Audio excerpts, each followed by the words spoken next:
Mesdames et messieurs, bonjour et bienvenue à votre émission L'Entretien de ce dimanche 14 juillet 2019.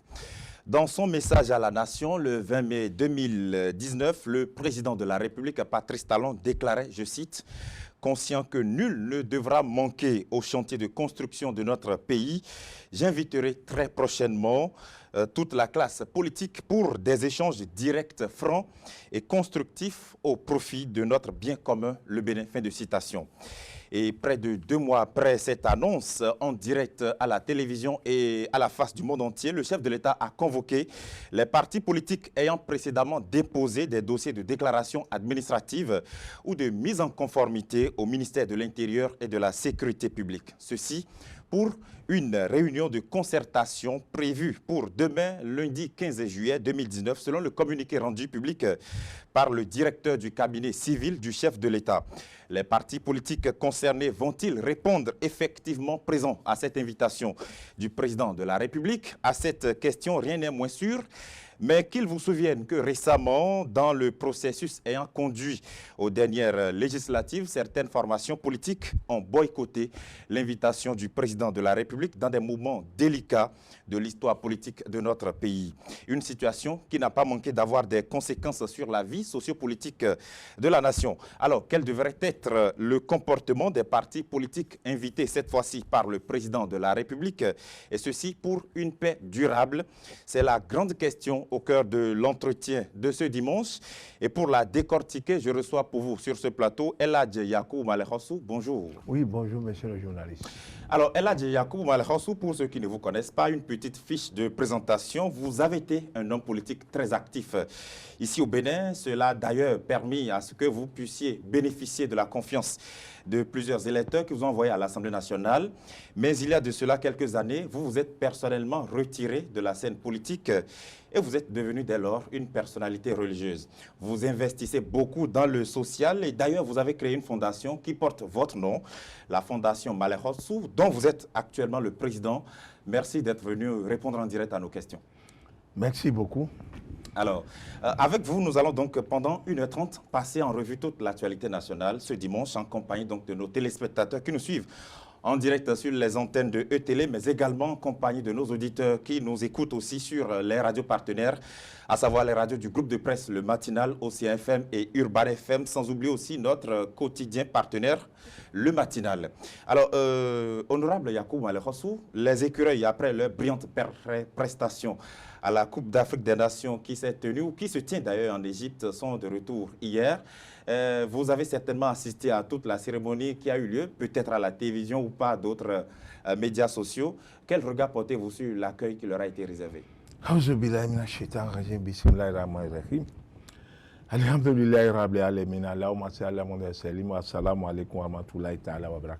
m'excusez beaucoup. C'est la façon d'un musulman de saluer.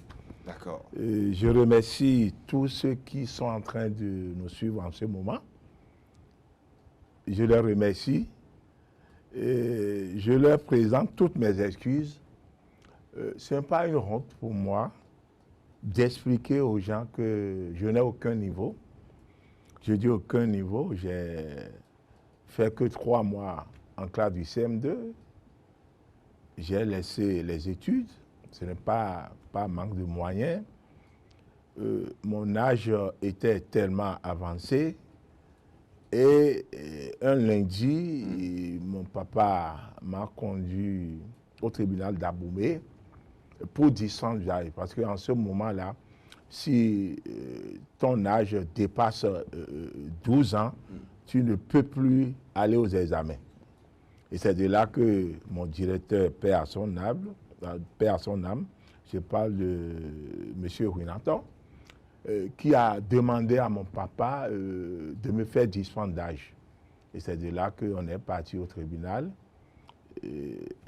On m'a posé des questions, mon papa a signé le document. C'est un lundi. Et on dit mardi, vous revenez prendre le dossier.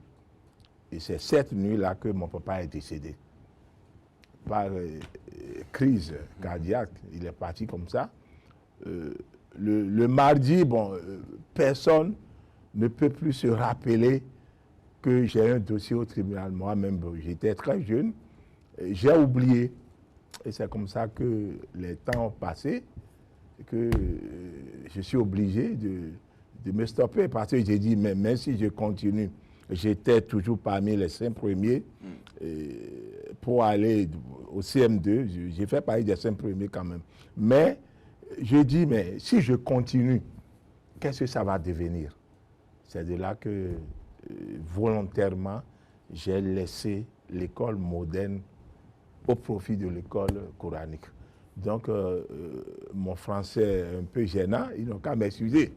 Vous m'excusez beaucoup. Il n'y a pas de problème, c'est d'ailleurs pour ça que nous vous avons invité. D'accord. Maintenant, vous restez égal à vous-même. Oui, bien vrai, j'ai été 2 fois à l'Assemblée nationale. J'ai fait 2 mandats et 2 mandats aussi à la Haute Cour de justice.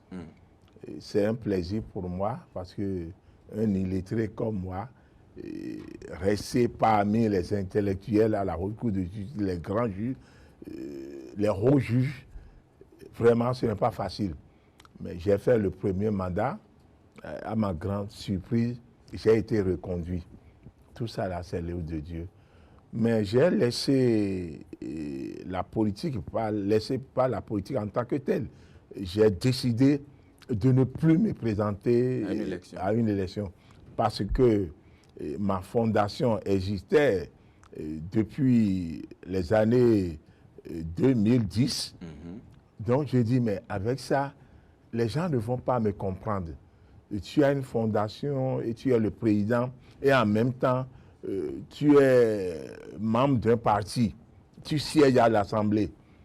Les gens vont dire, mais sa fondation-là, est-ce que ce n'est pas pour avoir des électeurs pour les prochaines élections? Pourquoi ça? Les gens me posaient la question. Et en 2011, j'ai pris le micro devant tous les collègues. Ça, c'est mon 2e mandat. J'ai remercié le président, c'était le président Nago. Je l'ai remercié, j'ai remercié tous les collègues. J'ai un petit souci. On me dit de pas, c'est avec regret que je leur annonce qu'en 2015, je vais cesser de venir ici. Mais les gens sont étonnés. Maman, je reste toujours derrière maman. Maman, malgré tu te moques de moi. Qu'est-ce que ça veut dire? Tu ne viendras plus ici, tu veux mourir? Il a dit non, maman, ce n'est pas pour mourir. Je vais cesser d'être député. J'ai été conseiller, mais je dis, c'est fini. Parce que ma fondation, ce n'est pas pour moi en tant que tel. Si vous avez dit, ce n'est pas mon nom. Mais ça s'appelle la Fondation Malekhossou, ce n'est pas mon nom. Mon nom, c'est Aboudou Yakou. C'est la famille et il faut que les gens arrivent à comprendre. Moi, ma famille, c'est Aboudou Chéou Kadiri. Et c'est en 1713 que le roi Agadia est en train de faire la guerre contre les Yoruba. Très bien. Alors, on va revenir tout à l'heure au fonctionnement de la Fondation Malekhossou. Vous allez nous expliquer de long l'âge quelles sont vos visions, vos manières de voir l'actualité nationale, vos prises de position notamment. On vous entend normalement faire des sorties ou encore à plusieurs reprises, vous avez pris le micro, vous avez donc donné votre position sur certaines questions de l'actualité. On y reviendra dans quelques instants. Mais justement, je le disais tout à l'heure, vous êtes habillé avec le maillot des écureuils, vous êtes tout en jaune, on le voit là. Est-ce que vous avez l'impression qu'on a bien accueilli les héros du Bénin sur le plan du football? Non, et ce que nous avons vu hier, je n'ai pas eu la chance d'être parmi les amis. Sinon, depuis avant-hier, j'étais à Perere. Je parle de la Liborie. J'étais dans le département de la Liborie et j'étais en route. Je voulais quand même aller à l'aéroport, mais Dieu n'a pas accepté. Mais j'ai suivi ça à la radio, l'intégralité. Cela veut dire que notre pays est classé désormais parmi les meilleurs footballeurs. Cela est très important. Moi, je suis un amoureux de football. J'ai été président des Anges du marché d'Antokpa pendant 5 ans. Et je sais ce que le football, si tu es vraiment quelqu'un amoureux de ça, je sais ce que ça donne. Mais à notre grande surprise, nos 11 nationales sont allées très loin. Je dis très loin parce que personne ne croyait que les gens vont aller jusqu'au fond. Je dis jusqu'au fond parce qu'on sait comment, c'est difficilement qu'on a éliminé les Togolais. Oui. Difficilement, j'étais au stade de jour là avec mon chapelet et je demande à Dieu, Dieu, il ne faut pas nous honir. Parce que les Togolais, ils sont venus quand même pour nous disqualifier, mais Dieu n'a pas voulu. Mais au début, je parle de ce qui s'est passé en Égypte, j'ai compris que nos joueurs ont la foi en Dieu et foi en eux-mêmes. Sinon, faire match nul avec Ghana, match nul avec Cameroun et éliminer les Marocains, vraiment, c'est une grande surprise. Surprise que personne n'y attendait. Et si cela a marché, c'est à partir de la Fédération béninoise du football. Je parle du président de Jacques-Plus, avec tous ses collaborateurs. Sans oublier le ministre Omeki. Le ministre, c'est quelqu'un qui croit à quelque chose. Il croit que les écureuils vont aller très loin. Et si je parle de croyance, c'est affaire de foi. Mais le numéro 1, je parle du numéro 1, celui à qui Dieu a confié ce pays. Je parle du président Talon. Je dis Dieu, c'est Dieu qui lui a confié ce pays. Même si on a voté pour lui, c'est le Tout-Puissant, Subhanahu wa Ta'ala, qui lui a dit, restez là pour diriger le Bénin. Celui-là aussi, il aime le football. C'est une passion du football. Celui-là, je crois que pendant la campagne électorale, il a dit que le football, il a parlé du sport en général, qu'il va tout faire pour que le Bénin soit connu à l'extérieur. Parce que si vous êtes parti, si vous êtes qualifié, et on vous a battu 5-0, 4-0, c'est une honte pour la nation. Et une honte aussi pour le chef de l'État. Mais comme c'est quelqu'un qui a foi, c'est quelqu'un qui n'aime pas la honte, lui-même, il a prié et Dieu a accepté sa prière. Vous avez l'impression qu'aujourd'hui, il a su mettre ce qu'il faut à la place qu'il faut, c'est ça? Non, je parle le ministre de la Jeunesse. Oui. C'est quelqu'un qui travaille. C'est quelqu'un qui n'a pas peur de dire la vérité.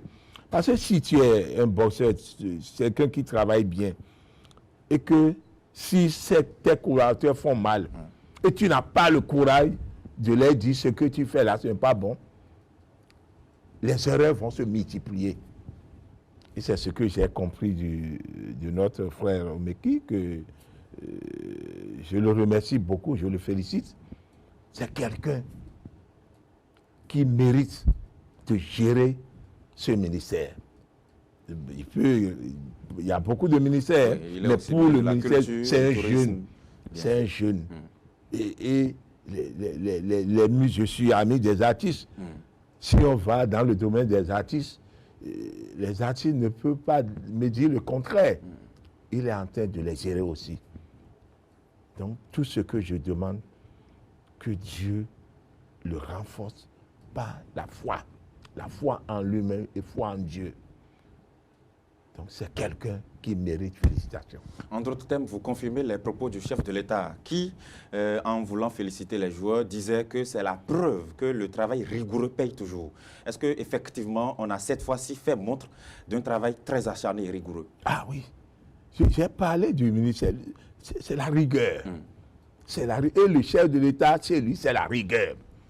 Tu peux être son parent, lui, c'est la rigueur. Mais toute chose, s'il y a la rigueur, je crois que la fin est toujours positive. Positive, je dis. La fin est toujours positive parce que le ministre Omeki, je le vois avec les gens. Je le vois discuter avec les joueurs. C'est un ami personnel, je vais chez lui. Mais le match entre nous et les Togolais, le ministre Omeki m'a appelé. Il a appelé l'imam de Djonké. Notre frère, l'honorable, il est député maintenant. Oui. Il dit, mais Aladji Malek Osu, imam, vous êtes un imam connu. Il faut tout faire. Demander à Dieu que les Togolais soient battus sur notre installation. Mais Dieu aime les Togolais aussi. Ah oui, Dieu aime les Togolais, mais tu sais, la façon, comme le ministre nous a invités en tant que musulmans, il a invité aussi les autres religieux. Hein. On n'est pas seul. Je profite pour remercier le président national des guérisseurs. Je parle de truc traditionnel, là, de la médecine, je le remercie. Parce que lui-même, il a été invité. Il dit, mais priez seulement. Le ministre n'a pas dit, allez faire du maraboutage, allez tuer du mouton pour les vaudous, non. Il dit, priez seulement. Et nous avons gagné. Donc, c'est quelqu'un qui n'a oublié personne. Même avant le départ des écureuils pour l'Égypte, le ministre m'a invité encore. Le ministre m'a dit, Aladji, va voir les imams de votre fondation. Moi, notre fondation, la fondation même me dépasse. Nous avons des imams de Natitengu, imams de Parakou, imams de Djougou, je ne sais pas du septentrion, hein, imams, tous ceux-là sont membres de notre fondation, imams de Tchaourou. Tous ceux-là sont, il dit, mais Malek Osu. Et c'est des gens qui payent des cotisations. Hein, parce que les musulmans sont organisés. Mais pour eux, c'est l'Union islamique du Bénin. Or, l'Union islamique du Bénin a ses limites. L'Union islamique du Bénin ne peut pas apprécier à tout moment ce que le chef de l'État est en train de faire. Mais nous, en tant que fondation, nous avons l'obligation de le faire. Et c'est pourquoi ces imams-là adhèrent à notre fondation. Et avant le départ, comme le ministre nous a, on a envoyé des coups de fil pour leur dire, allez prier, demandez à vos fidèles de prier. Le ministre nous demande la prière, pas autre chose. Il ne faut pas qu'on va là-bas et revenir la queue entre les jambes. C'est ça. Et on ne peut pas parler, non. On revient tête haute. C'est ce que le ministre a demandé. Et vous avez prié? Ah, on a prié. Les gens ont jeûné pour ça. Les grands imams, Alpha, ont jeûné pendant une semaine. Ça, je vous le dis. Ils ont jeûné. Jeûner veut dire que tu veux quelque chose. Mais notre carême là, c'est une bénédiction. Et Dieu a dit, si vous voulez quelque chose, en dehors de la prière, vous pouvez jeûner. Et ces grands imams ont jeûné. De façon désintéressée? Oui. Rien, on n'a rien reçu. Le ministre Omeki ne m'a pas remis 100 francs. Est-ce que nous, on va demander? Cette conversation, elle n'est pas privée. Hein? Ils nous suivent à la télévision. Ah, en tout cas, en tout cas, moi, Malek Osu, oui, je n'ai jamais tendu la main à quelqu'un. Ce que nous faisons, le chef de l'État fait ça, non. Malek Osu n'a jamais demandé. Et je ne vais jamais demander. Donc, en réalité, pendant que les écureuils étaient en Égypte, vous étiez de queue avec eux? Ah oui. Mais je dis, les gens ont jeûné pendant une semaine. Sérieusement? Ah oui. Tous les grands imams. Parce que les imams sont reconnaissants envers le chef de l'État. Ah oui, il y a beaucoup de ministres qui ne le connaissent pas. Depuis que le président Talon a pris le pouvoir, Dieu lui a donné le pouvoir, pendant les carèmes, chaque année, il envoie des vivres aux musulmans, lait, sucre, du riz pour le carême. Mais cette année, c'est débordé, même. Il a mis des moyens à ce que les vivres soient convoyés directement vers les destinataires. Donc, et le musulman est reconnaissant. Le musulman est reconnaissant. Les imams, même avant le match, les imams m'ont appelé et Allah dit, nous allons prier pour que nos écureuils sortent la tête haute. Donc, ils n'ont rien reçu. Mais ce que le chef de l'État avait l'habitude de leur faire, c'est le retour. Parce que, comme nous a dit le prophète Mohammed sallallahu alayhi wa sallam, nous a dit, quelqu'un qui vous fait quelque chose, il faut tout faire pour le rembourser. C'est ça. Cela a payé. Et dans les mosquées, les imams ont pris le micro ouvertement pour dire, chers fidèles, priez pour les écureuils. Moi, je conversais avec quelqu'un qui est un spirituel la fois dernière, qui me disait, et ça c'était dans une conversation privée, que pendant que les écureuils jouaient en Égypte, il y avait deux gammes de joueurs sur le terrain, c'est-à-dire des forces qui priaient pour que ça marche sur le terrain et les joueurs physiques qu'on regardait. Est-ce que c'est vrai? Ah, mais c'est vrai. C'est vrai. Ah, c'est vrai. Comment c'est vrai. S'il n'y a pas la prière, oui. Il faut voir à la dernière minute, je parle Maroc. Oui, j'allais poser la question. Il faut voir ce qui s'est passé. C'est Dieu. Dieu a voulu. Sinon, on n'a jamais battu les Marocains. Depuis 90, les écuries n'ont jamais 4 buts à 0, 5 buts à 0, 1 but à 0. Et je crois que c'est une seule fois qu'on a fait un match nul. Donc, les Marocains savent qu'ils vont nous toucher avec des buts. Mais après, ils ont compris que ce n'est pas vrai. Moi, j'ai un ami là-bas qui vit là-bas, mais à une semaine, non, à 3 jours de notre rencontre avec les Marocains, il a dit, les gens sont en train de prier. Mais vous-même, il faut le faire. Nous, les Africains, on prie plus que les Arabes. Ça, je vous le dis. Ah bon? Ah oui. Les savants en islam savent. Même si nous allons à la Mecque, si tu vois notre façon de prier, nous, on est sûr que si Dieu nous écoute, il doit accepter notre prière vite par rapport aux Arabes. Les Arabes, si Dieu n'a pas accepté pour que le prophète sorte de leur sang, mais ceux-là, ils ne vont pas prier. Hein. Ils sont racistes, ça je le sais. Ah oui. Moi, je vous l'ai dit. Donc, c'est la prière, ce qui s'est passé sur le terrain. Et c'est l'œuvre de Dieu. Et je vous dis aussi, oui. Mais les Sénégalais oui. avaient commencé à préparer le match.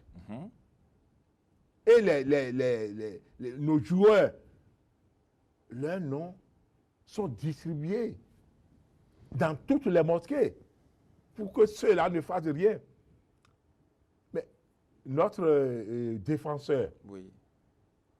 qui a été exclu, Khaled Adeno, avant le match, mais c'est un Sénégalais. Qui a fait Ah oui, c'est. Je ne dis pas c'est. Comment pouvez-vous le dire? Oui, je le dis parce que oui.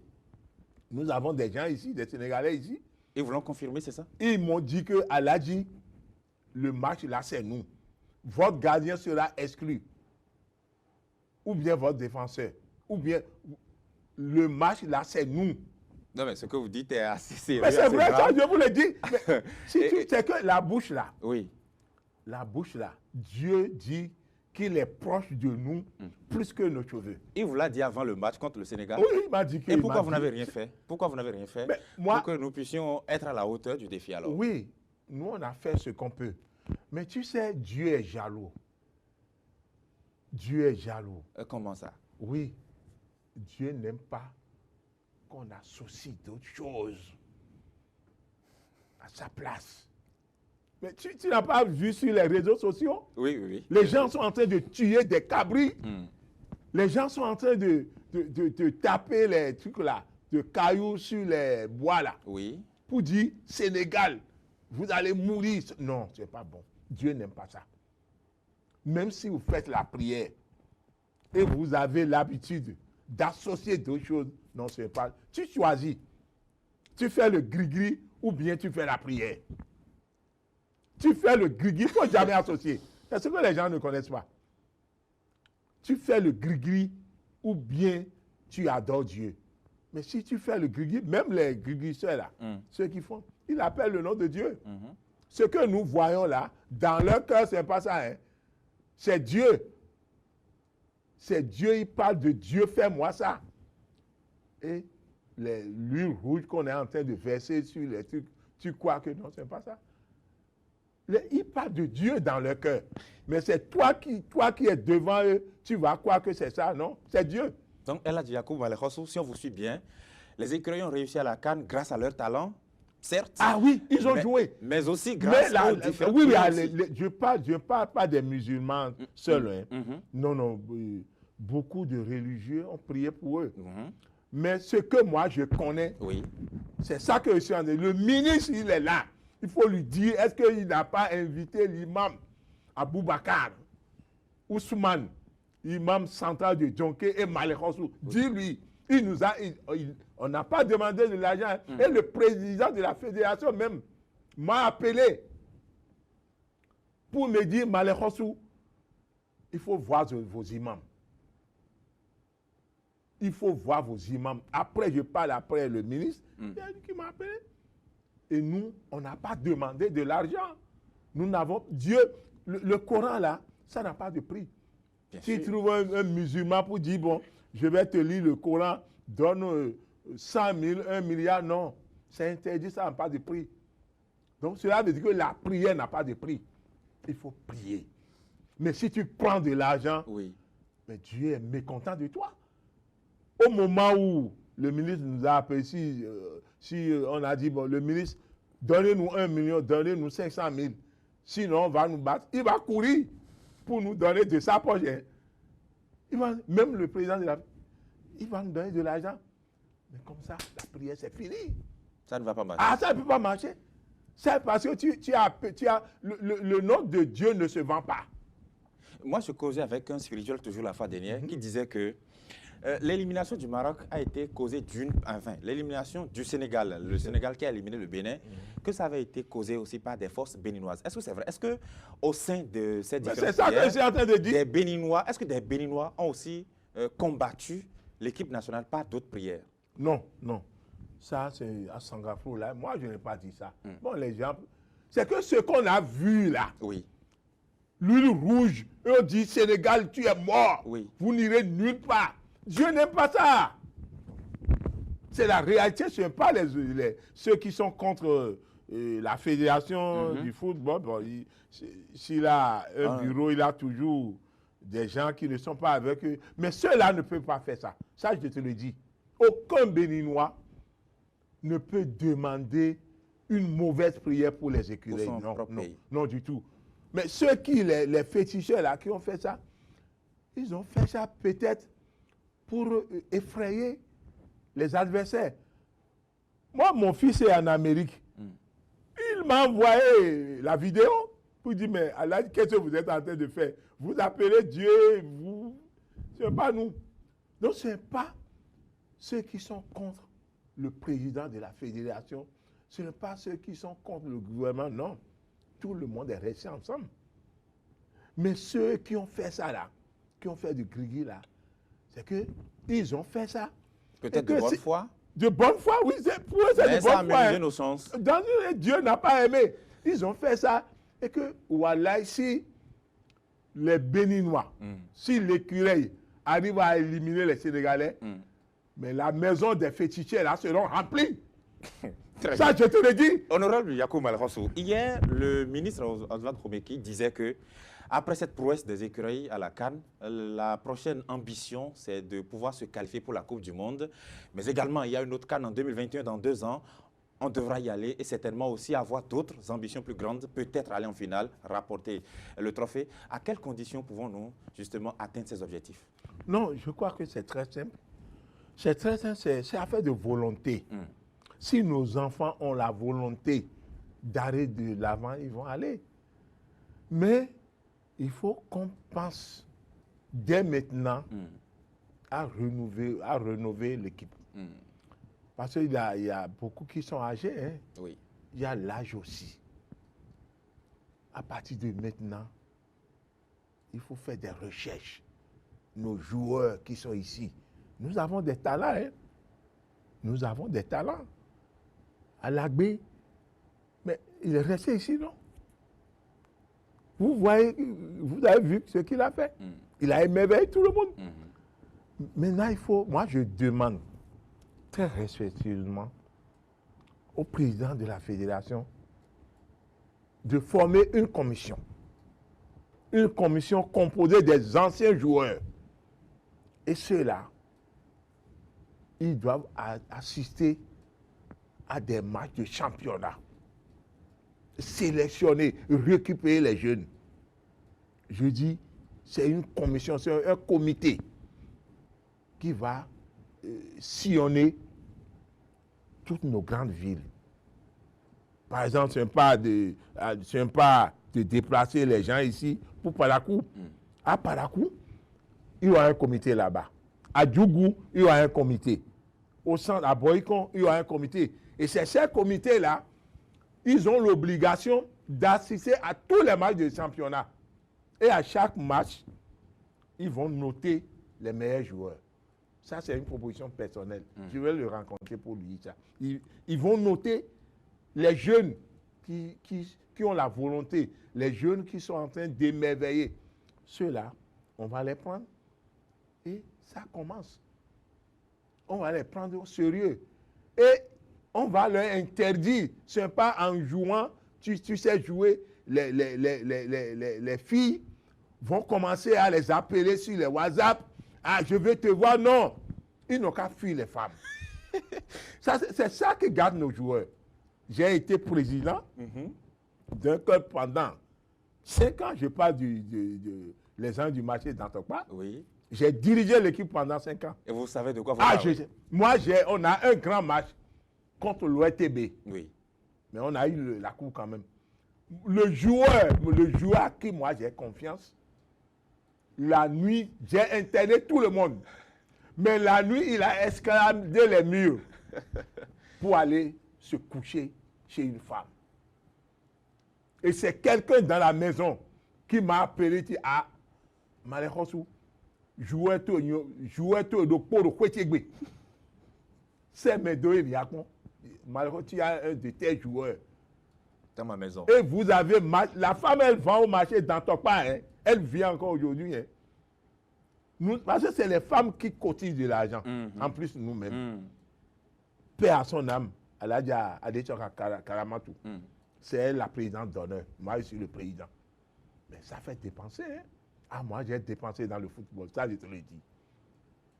Maintenant, le monsieur, j'ai pris ma voiture. La dame m'a indiqué la maison.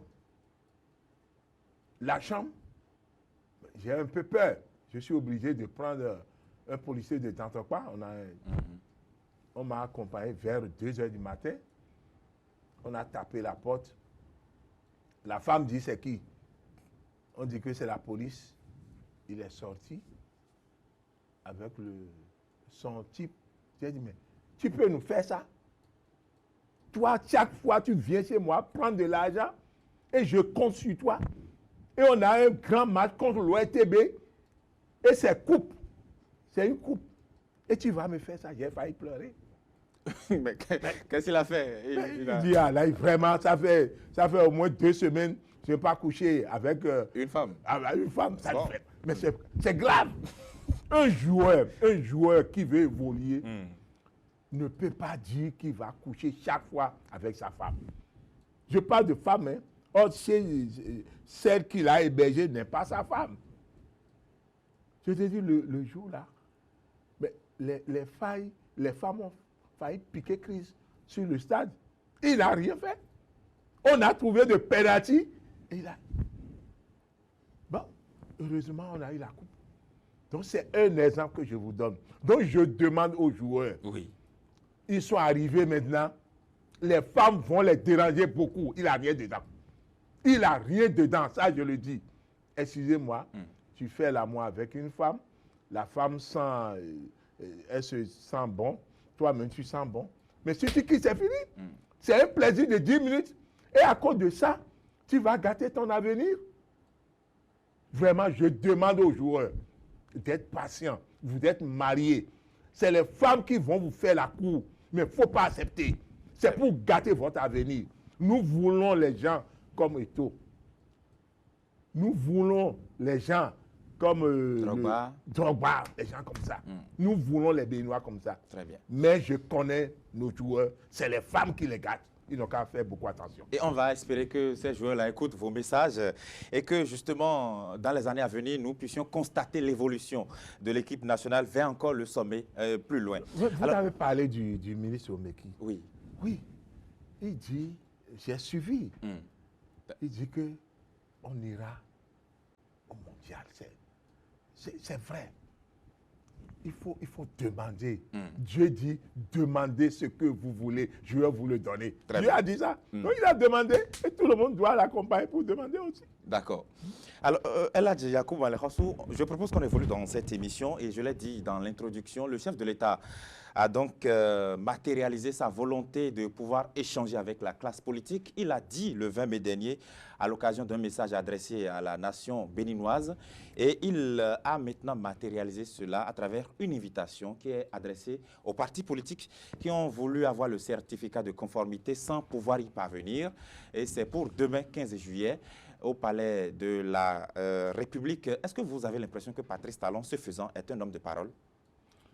Non, moi je vous le dis, le président Patrice Talon, nous on travaille pour le pays, pas personnellement pour lui, contrairement à ce que les gens disent. Les imams et alpha, membres de la fondation Malakhossou, travaillent pour le pays. Mais si tu le vois, c'est quelqu'un qui tient à respecter la parole donnée. Cela est très important. Un responsable qui ne tient pas parole, il n'est pas un responsable devant Dieu. Devant Dieu, il est abandonné. Et c'est pourquoi Dieu nous demande vos engagements, il faut respecter. Je vais te donner un exemple. Tu as une copine et tu lui as dit, bon, je vais te donner ça. Mais si tu ne trouves pas, il faut tout faire pour dire, ah, je ne suis pas encore prêt. Hein. Mais il ne faut pas couper ton portable. Tu as fait une promesse à ta copine. Je vais te donner ça. Je vais te faire ça. Peut-être tu as donné une date. Ça n'a pas marché. Si ça n'a pas marché, il faut l'appeler pour dire, ma chérie, ça n'a pas marché. Attends-moi un peu. Même si c'est dans un... Tu l'appelles. Mais si tu dis, mais c'est fini, je l'ai eu, c'est fini, Dieu va te punir. C'est comme ça aussi les responsables. Les responsables politiques, je leur demande de tout faire pour respecter la parole donnée. Tous les responsables à des niveaux donnés. Si vous... Pendant les campagnes électorales, nous allons vers les militants. Et on dit, je vais faire ça, je vais faire ça. Mais après, on laisse. Mais ce que tu as dit là, les anges de Dieu ont noté. Hein. Non, tu as dit, bon, je dis ça pour que les gens... Tu sais que tu es un député, ne peut pas construire des hôpitaux. Des députés ne peuvent pas construire des voies. Mais tu, devant les électeurs, dis, votez pour moi. Si vous votez, je vais vous construire des écoles, je vais vous construire des voies. Mais tu es en train de tout noter. Tu as gagné. et pour toi, tu as réussi ta mission. Ah, Dieu va te sanctionner parce que tu as menti, tu n'as pas tenu tes engagements. Donc, je suis sûr que le président Talon connaît tout ça là. Dieu lui a confié le pays. C'est Dieu, hein, qu'en soient les circonstances, c'est Dieu qui lui a confié le pouvoir. Personne ne savait. Moi, j'ai travaillé avec M. Adjavon. Mais j'étais sûr que Adjavon va gagner. Mais il n'a pas gagné.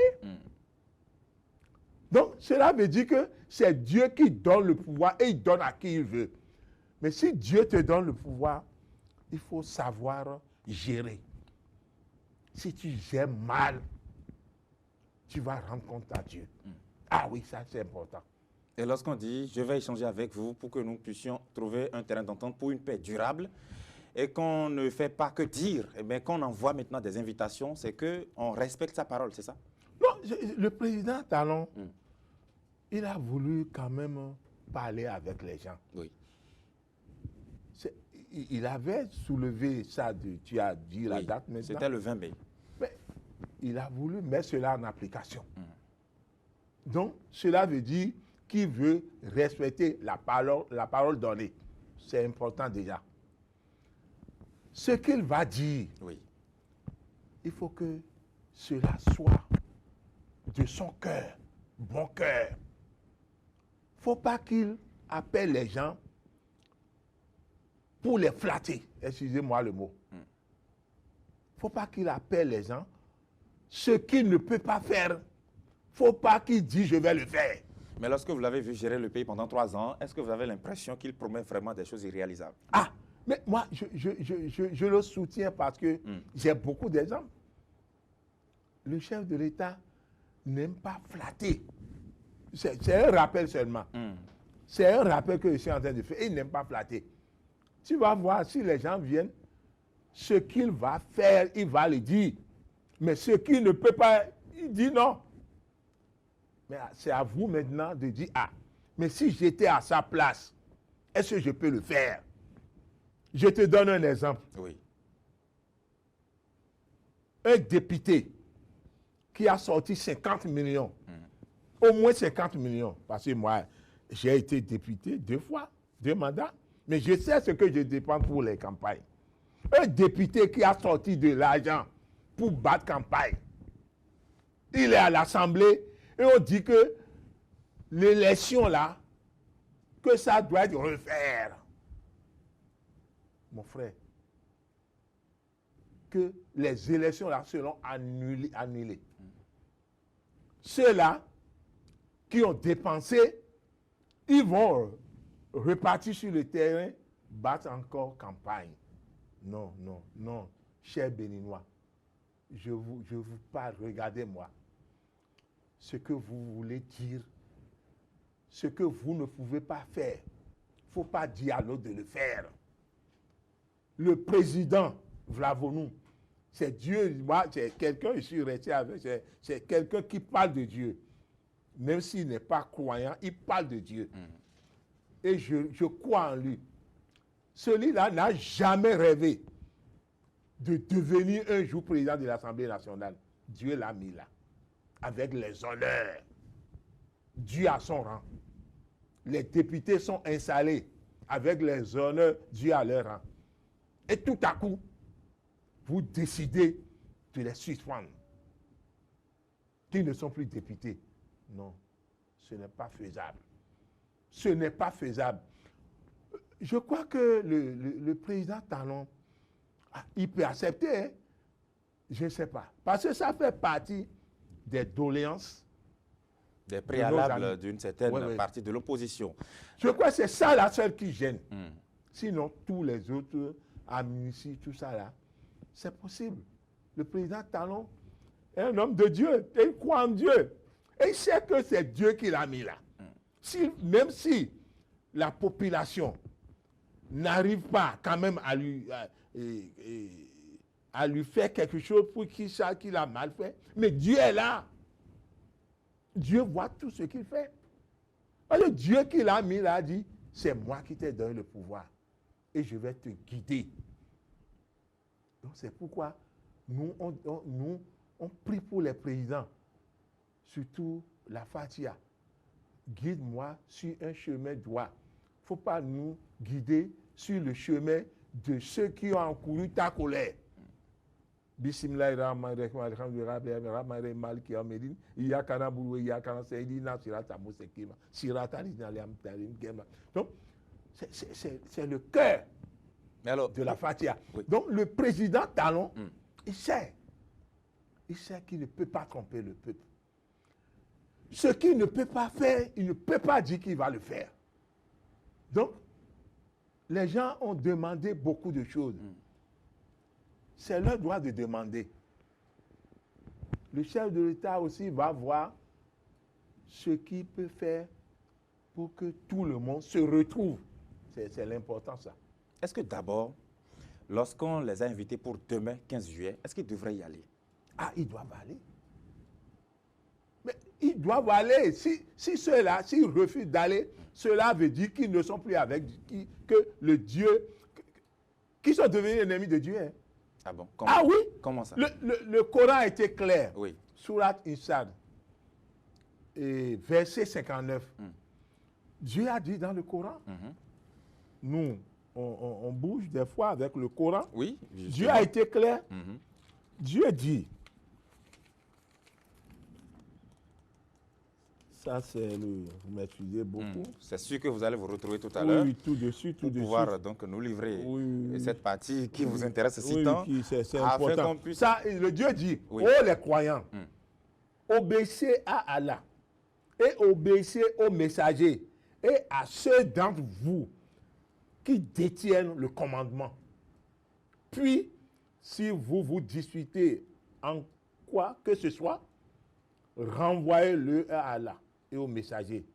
Si vous croyez en Allah et au jour dernier. Qu'est-ce que ça veut dire? Oui, expliquez-nous. Dieu dit, parmi vous, j'ai donné le pouvoir à quelqu'un. Et celui-là, c'est mon représentant. Le président de la République, il n'est pas Dieu, hein, mais il est le représentant de Dieu sur la terre. Parce qu'il est chef? Il est chef. C'est lui, s'il dit, bon, votre télé là, demain ça ne travaille pas, c'est fini. C'est comme Dieu arrache notre âme. Dieu peut nous arracher notre âme tout de suite.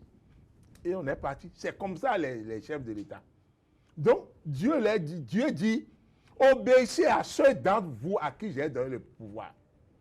Et les hadiths du prophète, les hadiths sont clairs. Parce que les gens ont posé la question au prophète sallallahu alayhi wa sallam pour dire, ben, un président qui est devenu furieux, un président qui ne veut rien entendre, qui ne veut écouter personne, qu'est-ce que nous allons faire? Je parle du président. En ce mois, c'est des rois.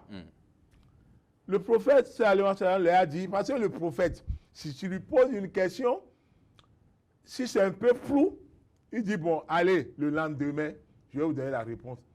Et la nuit, les anges lui transmettent le message.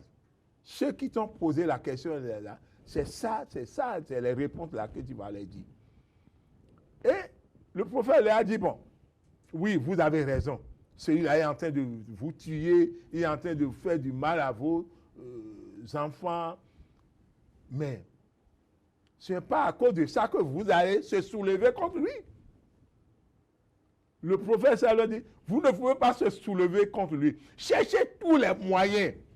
Passez par des gens, par ses connaissances, par ses amis, pour poser votre problème. Mais si vous se soulevez contre lui, vous vous êtes soulevé contre moi, Dieu, Allah subhanahu wa ta'ala. Si vous vous soulevez contre le roi, il faut savoir que c'est un soulèvement contre moi, Dieu. Mais on peut ne pas être d'accord avec le roi. Il dit, cherchez les moyens. Contourner, il ne faut pas se soulever. Cherchez les gens qui sont proches de lui pour dire, ah, ça là, c'est pas bon. Ce qu'il fait là, c'est pas bon. Au lieu de se soulever, au lieu de soulever la population contre lui. C'est interdit. C'est le temps des rois. Et Dieu, et les rois maintenant, c'est qui? C'est les présidents de la République. Donc cela est clair dans le Coran. Donc si un chef d'État qui invite ses partisans Oui. et vous refusez, vous devez savoir que vous avez refusé la parole de Dieu. Vous avez refusé la parole. Vous avez refusé d'obéir à Dieu. On doit y C'est aller. Dieu seul, unique. Non. On doit aller nécessairement, vous allez là-bas et vous posez vos problèmes. Vous posez, s'ils sont à l'écoute, je leur demande pardon. Ce que je dis, il y a des musulmans dedans. On a des frères musulmans dedans. On a des frères catholiques dedans. Oui. Et la Bible est descendue pour toute l'éternité. Ce n'est pas pour les musulmans seuls. Hein. La Bible catholique, c'est pour les musulmans, c'est pour les non-musulmans, c'est pour tout le monde. Le Coran, c'est pour tout le monde. Donc, écoutez ce que Dieu a dit. Si vous affrontez celui qui a le pouvoir, Dieu lui a donné la force de vous anéantir. Ah oui. Le prophète a été clair. Nous, on n'affronte pas les pouvoirs. Moi, depuis que j'ai commencé à faire la politique, je n'ai jamais insulté un chef d'État. Même à l'Assemblée. Regardez les archives. Si les collègues insultent les ministres, le ministre, il a volé, j'ai dit, je prends le micro. Tu sais, mon français, ce n'est pas un bon français, mais les gens me comprennent. Je prends le micro et je dis, Cher Président, je vous en prie, chers collègues, ayez la crainte de Dieu. Ayez la crainte de Dieu. Ce que vous êtes en train de dire là, est-ce que vous avez les preuves? Parce que Dieu nous a dit dans le Coran, avant d'accuser quelqu'un, il faut avoir les preuves. Tu dis que le ministre l'a volé. Il a fait ça. Le président a volé. Où sont les preuves? Donc, moi, je n'ai jamais incité un ministre, un président. Mais pourtant, je les rencontre. Il y a des dossiers que j'ai rencontrés, les ministres, pour leur parler. Et ils m'ont écouté. Mais je n'ai pas besoin de faire une conférence de presse pour accuser un chef d'État. Je n'ai pas besoin de faire une conférence de presse pour accuser un ministre. Non. Je fais tout possible pour le voir. Pour le lui dire. Ah, pour le lui dire. À lui de corriger. Et je vais te donner l'exemple, ce qui est dans le Coran. Toi, un président de la République, mais tu peux tout faire. Mais demain, tu vas rendre compte. Justement, on va y arriver tout à l'heure. Il y a peut-être une question que les gens n'arrivent pas à comprendre dans cette invitation du chef de l'État. Il a invité expressément les partis politiques qui n'ont pas encore obtenu le certificat de conformité. Et pour l'instant, à cette étape-là de la procédure, on n'a pas encore convié ceux qui avaient déjà obtenu le certificat de conformité. Est-ce qu'il y a eu une explication plausible à cette démarche-là adoptée par le chef de l'État? Non, et ce que moi je sais, l'invitation a été adressée par le directeur du cabinet civil. Bien sûr. Mais le président a donné des instructions. Invitez-moi telle personne. Oui. Et peut-être il n'a pas précisé, mais le directeur de cabinet qui a invité l'invitation, peut-être il a consulté quelques collaborateurs et ces collaborateurs ont dit, bon, il faut inviter ceux-là. Peut-être le chef de l'État n'est pas au courant. Il dit, invitez-moi tout le monde. Mais tu sais, les collaborateurs, là, tu donnes des instructions, hein, mais des fois, ils font ce qu'ils veulent. Prenons l'hypothèse selon laquelle le chef de l'État a bien spécifié qu'on puisse inviter d'abord ceux qui n'ont pas obtenu encore le certificat de conformité.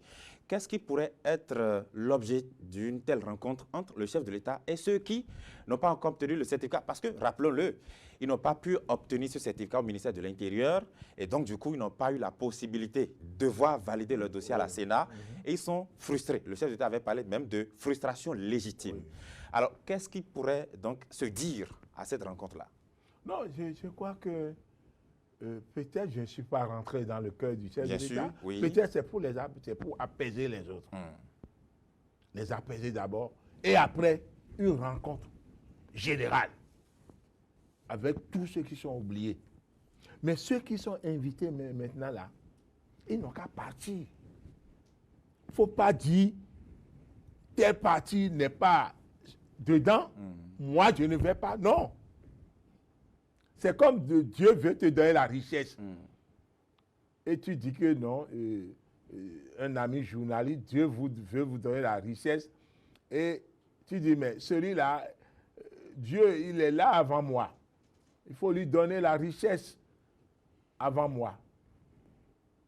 C'est comme ça. Tu ne peux pas, si tu refuses, c'est comme ça. Tu ne peux pas refuser l'offre. Dis que lui, il n'a pas eu, pourquoi on va me donner? Il faut partir d'abord. Écoutez, noué Dieu, yologu de enogbe. C'est ce que les fonds avaient l'habitude de dire. Noué Dieu, yologu de enogbe. Il faut répondre à l'appel. Et ce qu'on va te dire, après tu refuses. Si tu n'es pas d'accord, tu refuses. Personne ne peut t'obliger à accepter ce que tu ne veux pas. Mais dans ce cas, nous devons avoir pitié des populations de ce pays. Je parle des populations. Ce qui s'est arrivé la fois passée, il a eu des morts.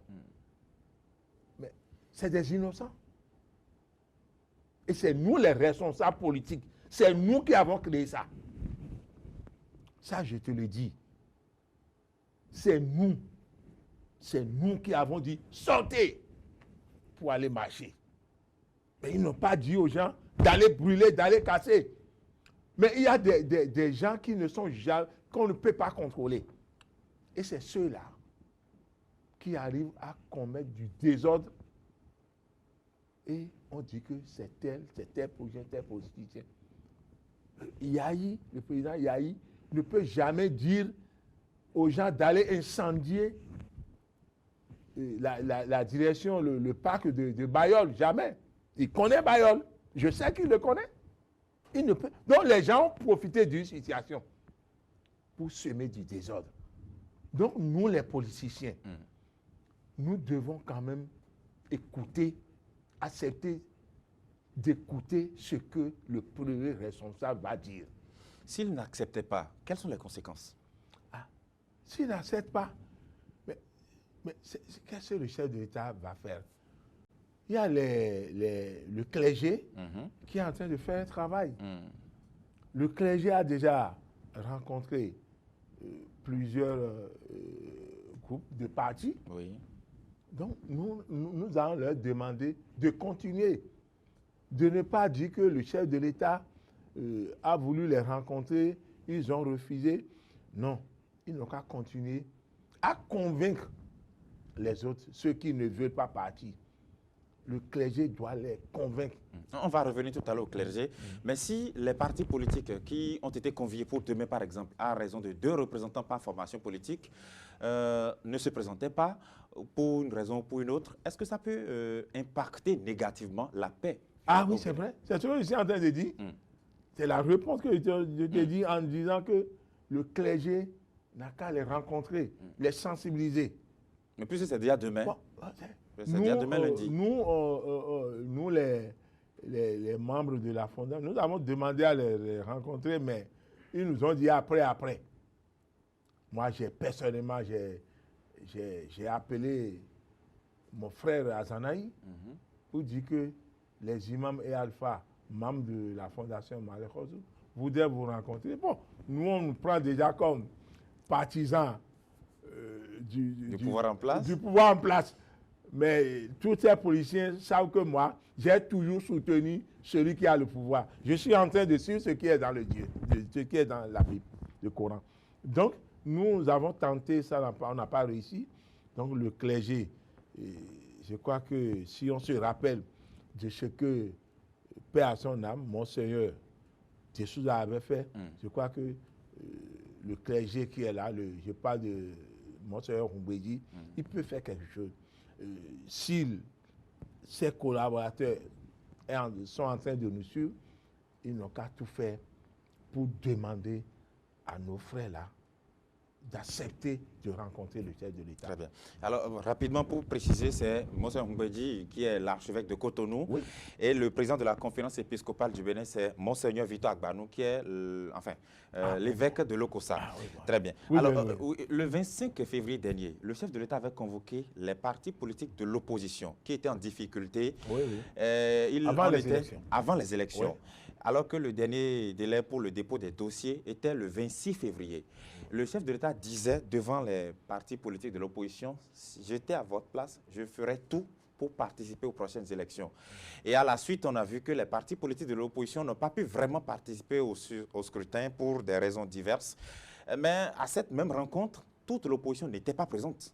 Est-ce que cette façon-là d'agir de l'opposition, c'est-à-dire ne pas forcément s'unir, peut aussi impacter négativement le processus de paix? Oui, c'est ça que je suis en train de dire. Parce qu'ils étaient tous à cette réunion. Et on a écouté, on a vu ce que le chef de l'État a proposé. Certains partis n'y étaient pas, comme l'USL par exemple. L'USL, je crois que l'USL est avec les autres. Qui dit, présentement, hein, Oui. si tu dis USL, dit SCBE, puis restaurer, ils sont ensemble. D'accord. Ça, je vous le dis, ils sont ensemble. Bon, peut-être ils n'ont pas voulu aller là-bas pour des raisons que je ne connais pas. Mais cette façon-là de ne pas y aller, est-ce que ça a eu des conséquences, Oui, mais vu ce qui s'est produit? C'est ça qui est mauvais. C'est ça qui est mauvais. Je suis resté avec eux. Hein. C'est des amis, je les connais tous. Et nous, lorsque on était ensemble, toutes nos interventions, nous parlons en donnant des exemples de Dieu, ce que Dieu a demandé. Donc, je crois qu'ils vont accepter. Parce que c'est des croyants. Hein. C'est des gens qui croient. C'est des gens qui vont à l'église. Et ils savent que l'autorité suprême d'un pays, s'il t'appelle, il faut toujours répondre. Et après, tu peux refuser ce qu'il t'a demandé. Tu es libre.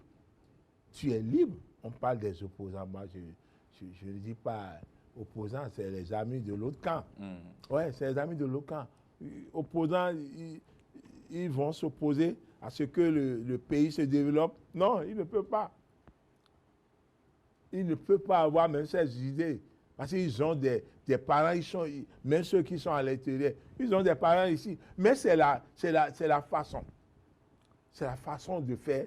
C'est ça qui gêne un peu. On ne peut pas démontrer à l'extérieur que tout est mauvais dans le pays. Que ça ne va pas. Non. Moi, j'ai quelqu'un qui m'a, c'est un expatrié, qui m'a appelé. Il me dit, ah, Alaï, nous, on voudrait venir dans votre pays pour investir, mais on nous dit qu'il n'y a pas la paix, qu'on est en train de tuer les gens. Il y a enlèvement en pleine journée, la nuit, on enlève les gens. Mais j'ai dit que c'est faux. C'est faux. Donc ceux-là qui sont en train de parler mal de notre pays, ils n'ont qu'à savoir que même si Talon quitte le pouvoir, il y a un autre qui va arriver. Si Talon termine son mandat, il y aura un autre président. Et ce que vous avez semé, c'est ça que vous allez récolter. Celui qui a récolté du maïs ne peut jamais récolter d'haricots. Donc tout ce que nous faisons, il ne faut pas que demain cela nous rattrape.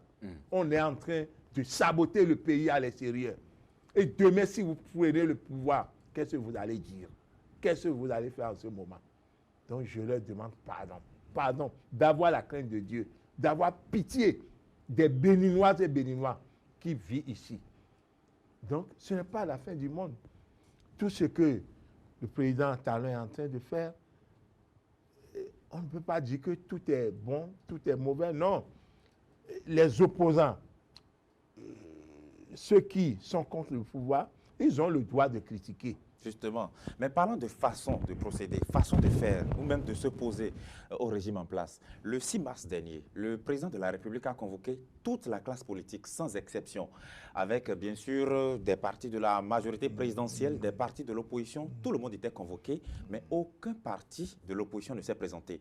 Est-ce que si les acteurs politiques acceptaient cette main tendue-là, ou cette invitation du chef de l'État, ça aurait pu changer le cours de l'histoire pendant les élections? Ah ben c'est normal. C'est normal. Moi, j'ai des amis dedans. Hein. Oui, j'ai des amis dedans et que jusqu'à présent, on continue de parler comme nous sommes du même parti. Et si je les vois, je dis non, ce que vous faites là, ce n'est pas bon. Surtout les musulmans qui sont dedans. Ce que vous faites là, ce n'est pas bon.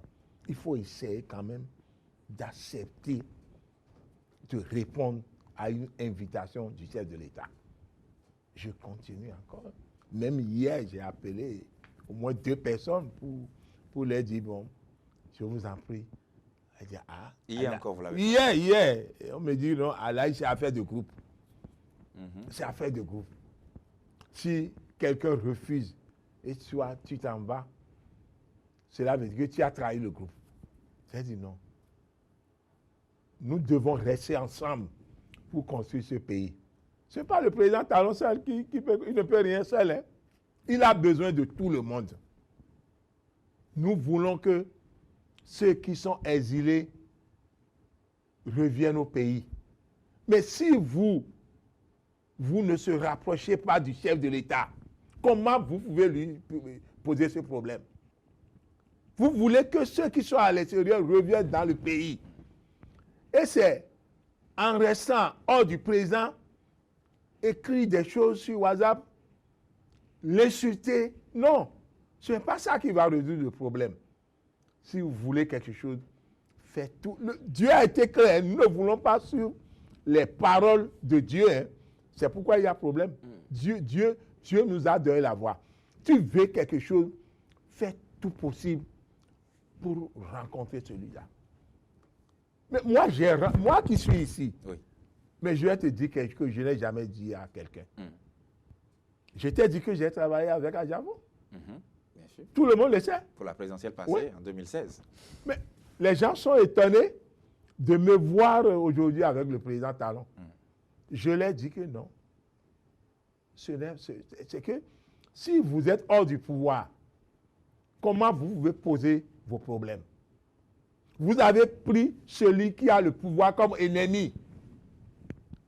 Dieu ne peut pas être d'accord avec vous. Mais moi, j'ai rencontré le président Talon. Voilà, je vous le dis. En face? Oui. Alors pour lui parler du président Adjavon. Alors qu'il était déjà président? Oui. Je lui ai dit, président Talon, pardonnez Adjavon. Pardonne, même s'il y a quelque chose, il faut le pardonner. Mais il n'a pas refusé. Il n'a pas refusé. Mais si tout le monde, comme moi, se lève, pardonner tel peut-être je parle de commis, coutier, tout cela, nous qui sommes avec le pouvoir, et si nous sommes ensemble, les opposants, nous sommes ensemble, et nous rencontrons le chef de l'État pour dire, c'est très fait, il faut les pardonner, il va les pardonner. Mais c'est Dieu qui lui a donné le pouvoir. Et vous êtes en train de l'insulter sur les WhatsApp. Tout ce qu'on ne doit pas dire à un chef d'État, vous êtes en train de le dire. Et vous voulez maintenant, quelle bouche vous allez prendre pour demander gracier tête? Vous ne pouvez pas. Donc il faut y aller et échanger. Oui, c'est ça. S'exprimer. S'exprimer, c'est tout. Mais lorsqu'on y va, lorsqu'on va à des échanges comme ça, des réunions de concertation, à des séances d'échanges directs, puisque le chef de l'État parlait de dialogue direct et franc, oui. Ça impose aussi des concessions de part et d'autre, des sacrifices dans tous les camps. Ah oui, c'est normal. Chacun doit devoir concéder quelque chose. Le chef de l'État va le faire, ça, moi, je suis sûr. Oui, mais... Et les opposants aussi, les amis en face aussi, doivent quand même accepter. Vous avez l'impression que ça va être vraiment le cas? Ah oui. Grâce à Dieu. Si ceux qui veulent la paix. Un président qui dirige un pays, c'est comme un berger qui dirige des troupeaux. Il ne peut jamais penser à faire mal à ses troupeaux. Sinon, comment il va vivre? Donc le président de la République ne peut jamais penser à faire mal aux Béninois. Qui va diriger demain? C'est des Béninois là qui va diriger. Mais à nous, les amis en face, nous qui ne sommes pas avec lui, nous qui n'étions pas avec, c'est de tout faire pour se rapprocher de lui. Tout faire, je vous le dis, si vous voulez vraiment la paix, c'est de tout faire pour se rapprocher du chef de l'État. Parce que qu'en soit ce que vous allez faire, il va terminer son mandat. Ça, je vous le dis. Il n'y a rien à faire. Rien à faire. Il n'y a plus question de coup d'État. Il n'y a plus question de dire celui-là. Mais les gens oublient trop. Mais Kérékou n'a jamais donné démission. Moi, j'étais CDR en son temps. J'étais le premier responsable CDR de la Sodiema. Et ensuite, CDR du ministère de l'Intérieur. Je fais partie des CDR du bloc du ministère de l'Intérieur, de la sécurité publique en son temps. Mais on va afficher tout le Bénin qui est sorti. Là, je parle des populaires. Ils ont marché contre le président Kérékou. Kérékou rééloué, Kérékou démission. Mais après, il dit, mais je ne vais jamais démissionner. Jamais. Donc, qu'en soit ce que nous, les amis en face, nous allons faire, Talon ne va jamais démissionner. Il ne va jamais quitter le pouvoir. Attendez son mandat. Comment nous allons faire pour qu'il y ait réconciliation entre les filles et fils de ce pays? C'est ça qui est important. La preuve est claire. L'histoire est là. Hein? Et si Mathieu Kérékou, paix à son âme, le général, a convoqué les jeunes, tout le monde pour la conférence nationale, c'est qu'en ce moment, il n'y avait pas de salaire. Ça, je vous le dis, il n'y avait pas de salaire. Tout est bloqué. Il y a à peu près 1 an d'arriéré de salaire. Les gens ne trouvent plus à manger. Les femmes sont devenues des prostituées pour pouvoir garder leurs enfants. Mais il n'a pas de choix. Et c'est pourquoi il a initié une conférence nationale. Et à partir de cette conférence nationale, des décisions ont été prises. Et il n'a pas quitté le pouvoir. Il est resté président de la République pour transition pendant 1 an. Et c'est après que Soglo est arrivé. Donc, il ne faut pas que les gens croient, en empêchant le chef de l'État de travailler, il va donner sa démission, on va l'enlever. Non, cela est révolu. Faisons tout possible pour le rencontrer, pour demander ce que nous voulons. Très bien. Alors, il y a une question aussi que je m'en voudrais de ne pas vous poser. Le 13 mars dernier, l'on a semblé avoir un consensus à l'Assemblée nationale à l'occasion de tout ce processus-là qui avait été engagé par les députés pour pouvoir s'entendre. Vous vous souvenez certainement de la commission paritaire qui a été mise en place par le président André Ngouedji, 2 opposants, 2 mouvanciers, plus lui-même, pour qu'on puisse réfléchir et trouver des lois dérogatoires et permettre à tout le monde de participer aux élections suite à la rencontre du chef de l'État le 6 mars. Et les opposants ont d'abord signé la décision qui portait modification de la Constitution, du Code électoral, de la charte des partis politiques. Et dans la même soirée, on a entendu ces mêmes opposants renier la signature et dire non, on ne se retrouve plus dans ce qu'on a signé. Est-ce qu'il n'y a pas aussi un travail à faire sur cette question-là de voir les choses, c'est-à-dire on va au dialogue certes, mais respecter ce qu'on a décidé? Oui, je dis que tout croyant doit tenir ses engagements. C'est ça que je t'ai donné des exemples. Oui. Donc, vous avez accepté de signer un document et le lendemain, vous refusez. Ce n'est pas bon. Ce n'est pas bon d'un croyant digne de ce nom. Si on parle croyant, tu peux faire des choses en cachette, c'est Dieu qui voit ce que tu fais. Mais visiblement là, ce qu'on voit là, et on dit celui-là, il a signé un engagement et le lendemain, il a révisé. La punition là est très forte, ça je te le dis. Ah bon? Ah oui, tu peux sortir avec une femme en cachette. Tu sais ce que tu fais, Dieu sait ce que tu fais. C'est une autre sanction. Mais gana comme ça là, c'est comme nos amis qui boivent de l'alcool. Il y a des musulmans qui prennent de l'alcool. Ils prennent ça, gana devant tout le monde. Ils disent que Dieu n'a pas interdit. La punition là est très très forte. Pas plus que celui qui est en train de faire ça dans ta chambre. Parce que si moi je prends l'alcool devant toi, gana, d'autres personnes vont dire, mais malheureusement, il est en train de prendre l'alcool. Moi-même, il est musulman, mais il prend de l'alcool, moi-même, je vais le faire. Je suis en train de chercher une femme. Et je te dis, celle-là, c'est ma copine. Ce n'est pas ma femme. Toi, tu sais déjà que malheureusement est en train de tricher. Tu vas me copier. Et tu feras même pire plus que moi. C'est pourquoi les choses qu'on fait gana là, hein, c'est que Dieu ne pardonne pas. Dieu ne pardonne pas. Et tout un chacun de nous, si on sait que tout ce que nous faisons ici, sur terre, si on meurt, un jour, nous allons répondre. Les gens ne savent pas. Les gens ne savent pas. Tu peux voler, tu peux commettre l'adultère, tu peux tout faire. Mais un jour, tu vas rendre compte. Faux engagement, tu vas mentir. Un ami vient chez toi, tu ne peux pas faire là. Tu dis, bon, je vais le faire. Le lendemain, il vient, tu le vois dans le caméra, ou bien tu dis à ton gardien, il n'est pas là. Si je viens ici, il n'est pas là. Hein. Je ne suis pas là. Hein. S'il vient, s'il dit que je suis là, tu auras des problèmes. Tu dis à ta secrétaire, s'il vient, s'il dit que je suis là, tu auras des problèmes. Avec des menaces. Tout ça là, Dieu ne pardonne pas.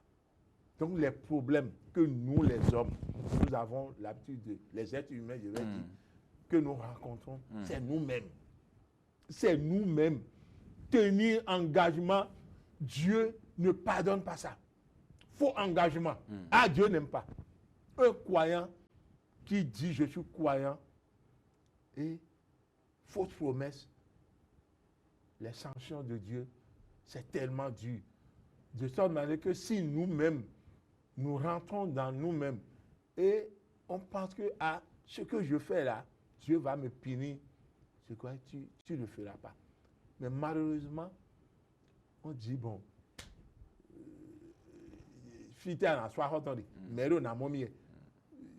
au moment où je suis en train de payer la punition, qui saura, je peux le faire. C'est grave. Il faut que les gens cessent de rêver. Mais jusqu'à présent, il y en a qui croient que, bon, tout ce que tu fais sur terre, c'est fini. Hein. Tu peux tout faire là-bas. Mais Dieu nous a donné des exemples. Mon frère, la nuit, tu ne fais pas de rêve. Tu ne te retrouves pas ailleurs. Mais c'est comme ça la mort. Tu meurs, c'est comme ça. Tu es ressuscité. Et tout ce que tu as fait, c'est tes doigts qui vont raconter. Là où tu ne dois pas partir, tu es parti, tes pieds là vont tout raconter. C'est ce que les gens ne savent pas. Dieu n'est pas une personne, mais même le chef de l'État. S'il fait mal, il va rendre compte, ça c'est sûr. Même le chef de l'État. Et nous les autres, quels sont les devant Dieu? Dieu qui a dit, j'ai mis celui-là, c'est moi qui l'ai mis là. Il est comme moi. Il n'est pas Dieu, mais c'est lui qui vous gouverne. Je lui ai donné une partie de mon pouvoir. Dieu dit qu'il va sanctionner celui-là.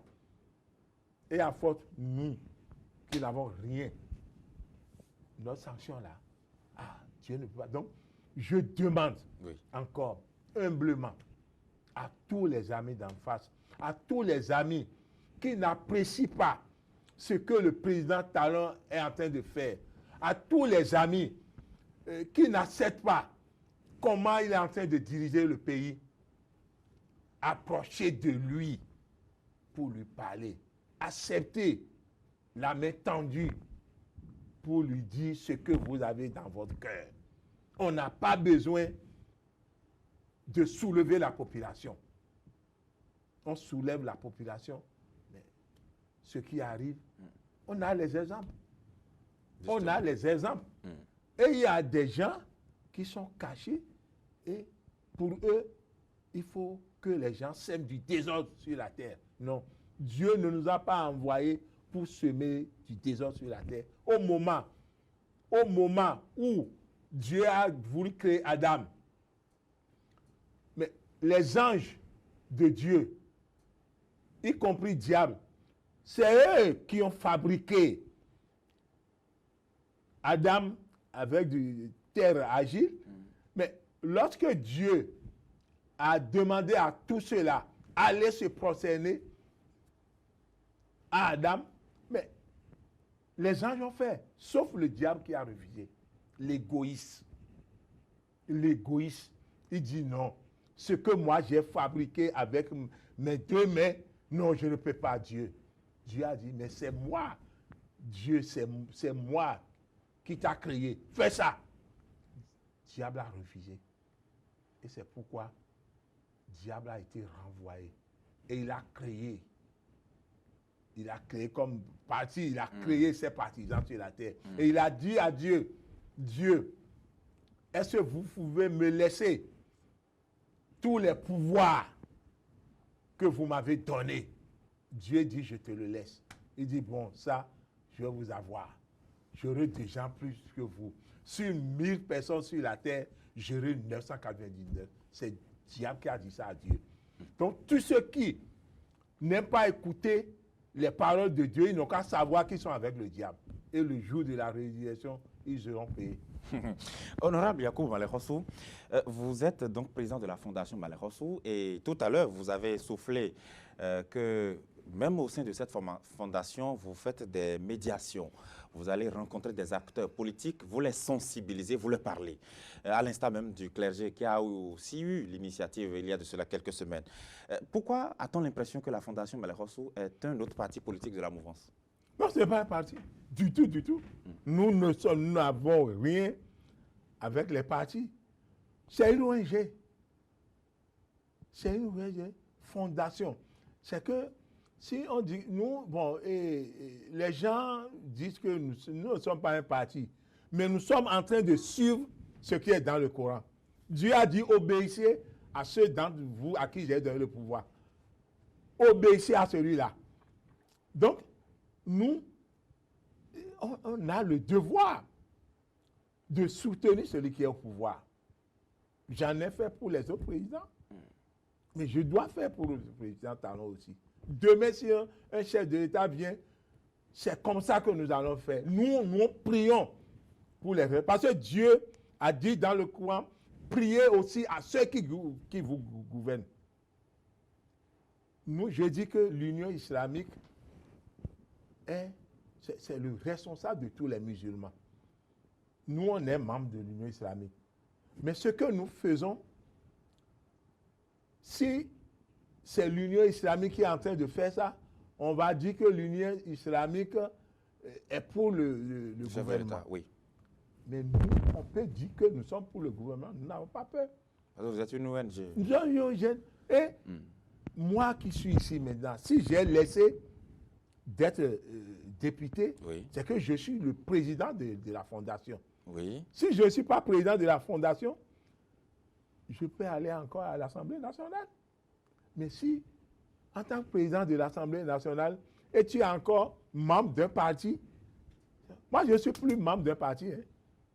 Non, du tout, du tout. Mais pourtant, il y a certains acteurs politiques qui estiment que vous n'êtes pas forcément impartial aujourd'hui, que vous avez une coloration politique. Oui, ce que j'ai dit ici. Parce que là, on parle du processus d'une paix durable. Oui, oui. Mais pour faire une médiation dans le cadre d'une paix durable, il faut être impartial, neutre. Mais qui est neutre dans ce pays? Tu crois que le clergé est neutre? Ah bon? Du tout, du tout. Qui est neutre? Mais tu dois soutenir celui qui est au pouvoir, c'est une obligation. Et tu dois dire la vérité. Moi, je t'ai dit que j'ai rencontré le chef de l'État, non? Et d'ailleurs, c'est la seule rencontre que j'ai eue avec lui. C'est la seule rencontre. Et il m'a dit, Allah, je t'ai écouté.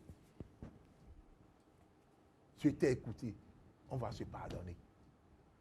Mais ce que les gens sont en train de dire contre lui, c'est ça qui fait mal. Mais j'ai rencontré aussi l'évêque de Lokossa. Oui, Victor Agbanou. Oui. Président de la conférence Oui, épiscopale. les membres de la fondation, les imams, oui. les alphas membres de la fondation ont fait un déplacement jusqu'à Lokossa pour le rencontrer, toujours dans le cadre de l'affaire Adjavon. Nous avons rencontré le clergé et c'est le secrétaire général Abdou Konou, c'est lui qui nous a conduits là-bas. Nous avons discuté comment il faut faire pour réconcilier ces deux hommes. Et ça les tient à cœur. Parce qu'Adjavon n'est pas un petit chez les catholiques. Hein. Ils ont apprécié notre démarche. Nous, on n'a pas besoin de faire la publicité. Non, non. Ce que nous faisons, nous, on le sait. Il y a les gens qui me disent, ah, malheureusement, toi, tu es avec le président Talon, tu as oublié. Je n'ai pas oublié Adjavon. Je fais ce que je peux. Mais vous, qu'est-ce que vous êtes en train de faire? Ce n'est pas en insultant des mots qu'on ne peut pas envoyer en direction d'un chef de... Ce n'est pas en faisant ça que Adjavon va trouver la paix. Ce que nous, on est en train de faire, c'est ça qui est nécessaire. Vous-même, il faut faire comme nous. Donc, cela veut dire que la fondation Malekhossou est en train d'appliquer ce qui est... Et tous les imams sont avec nous. Je parle des imams. Je parle des imams, ils sont avec nous. Parce qu'ils savent que ce que nous faisons, c'est pour la paix. Mais avant l'installation des députés à l'Assemblée nationale, je parle après les élections, nous avons eu rumeur que les gens veulent balayer la voie. Et Tchaourou et Cotonou pour empêcher la cérémonie d'installation du président de l'Assemblée nationale. Mais nous avons fait un déplacement. Nous sommes partis rencontrer les jeunes de Tchaourou, les imams de Tchaourou. Nous leur avons parlé. Avant ça, on a passé à Savé, on a rencontré les jeunes, on a rencontré les imams de Savé, avec nos propres moyens. On n'a pas demandé de l'argent à quelqu'un. Wallahi, aucun ministre ne m'a remis un franc. Le chef d'État non plus. Nous, on n'a pas besoin de ça. Nous, on travaille pour le pays. Et comment la fondation fonctionne-t-elle alors? Comment est-ce que vous arrivez à trouver de l'argent pour faire autant de choses? Oui, oui. Si effectivement, vous êtes ici à politique et que les politiques ne vous manipulent pas. Jamais, jamais. Nous, on dit la vérité. Ce que j'ai dit, mais j'ai parlé au chef de l'État. J'ai parlé à nos amis d'en face. Nous, on est au milieu. Et l'argent vient d'où? C'est Dieu qui nous donne. C'est Dieu parce qu'il y a des amis de bonne volonté. Qui vous aident. Qui m'aident. Beaucoup, beaucoup même. Alors, pour finir, et les imams aussi, quotidiens, surtout le président d'honneur, Elad Karim Dasilva. Très bien. Ah oui, c'est quelqu'un qui met dans la poche. Pour finir cette émission, quelles sont les perspectives que vous pouvez donc énumérer ici en termes de dialogue social, de paix, de cohésion, puisqu'on ne peut vraiment pas se développer au Bénin sans la paix. Mais pour qu'il y ait cette paix-là, il faudrait que tout le monde soit à l'aise. Nous avons encore des élections en 2020, par exemple, les locales, communales, municipales. En 2021, la présidentielle. Ce sont encore des rendez-vous électoraux très importants où on aimerait avoir vraiment tout le monde participer avec sourire aux lèvres. Quelles sont les perspectives pour ce processus de dialogue, de paix qui va probablement commencer demain? Non, je crois que les gens qui sont en train de nous voir en ce moment doivent savoir que l'engagement de Dieu, c'est de respecter ce que Dieu a dit. Ce que Dieu a dit dans la Bible, dans le Coran, cela est clair. Si on vous appelle, il faut répondre. À vous de dire oui ou non.